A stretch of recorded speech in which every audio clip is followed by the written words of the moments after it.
சங்கீதம் 28ஆம் அதிகாரம் 7ஆம் வசனம். கர்த்தர் என் பலனும் என் கேடகமாயிருக்கிறார். என் இருதயம் அவரை நம்பியிருந்தது.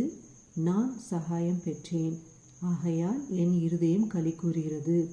என் பாட்டினால் அவரை துதிப்பேன். தாவீது பாருங்க எவ்வளோ அருமையாக அந்த வசனத்தை எழுதியிருக்கிறாரு. கர்த்தரை அவர் பலனால் கேடகமாக வச்சு அவரையே நம்பி இருந்ததுனால ஆண்டவர் அவரை எல்லா இக்கட்டுகளிலிருந்து விடுதலை கொடுத்து அவரை ஆசீர்வதித்து உயர்த்தியிருக்கிறாராம். ஸோ அதனால் தாவீதோட இருதயம் மகிழ்ந்து அவரை பாடி அவரை துதிக்கிறார்.